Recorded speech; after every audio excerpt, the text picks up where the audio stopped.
যে ছেলের আগেও একটা বিয়ে হয়েছে ওই ছেলেকে আমি কেন বিয়ে করব?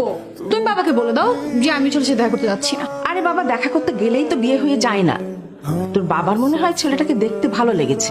এখন যেহেতু তোর বাবা বলেছে দেখা করে আয়, তারপর ওখান থেকে এসে বলবি যে তোর ওই ছেলে পছন্দ হয়নি, ব্যাস। আপনি আবির, রাইট? জি। আচ্ছা, আমি কিন্তু এখানে এসেছি শুধুমাত্র আমার ফ্যামিলির জন্য। এর মানে আমার ইচ্ছায় না।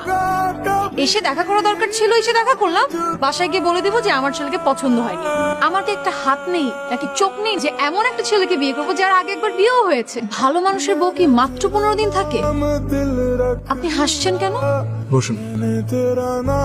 ওর সাথে আমার প্রথম দেখা এক বর্ষার দিন। আমি তার মাথায় ধরেছিলাম ছাতা, আর সে আমার মন। সে কাঁচা ছিল ফিজিক্সে আর আমি রোম্যান্স, কিন্তু রসায়ন জমেছিল বেশ। কিন্তু ভালো থাকা, সুখে থাকা হয়তো প্রকৃতি বেশি দিন মানতে পারে না। কোনো ভয় কি নেই? না, এই স্টেজে আসলে রোগীকে বাঁচানো সম্ভব না। বড় জোর আর 4 মাস। আপনি এইভাবে ভেঙে পড়বেন না। এই কদিন আপনারা ওনার পাশে থাকবেন। বাবা এই 4টা মাস আমি মৃত্যুর সাথে থাকতে চাই। অসম্ভব। আমি তো জেনে শুনে আমার একমাত্র ছেলেকে বড় অনিশ্চয়তার দিকে যেতে দিতে পারি না।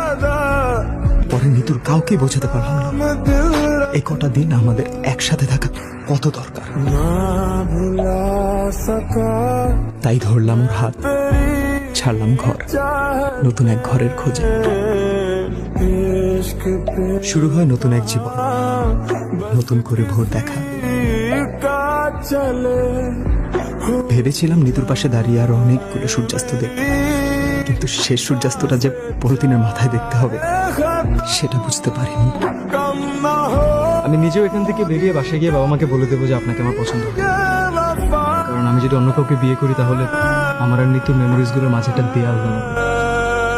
আমি চাই না সে দেয়াল। मैंने तेरा नाम दिल रख दिया, मैंने तेरा नाम दिल रख दिया, धड़केगा तू मुझे।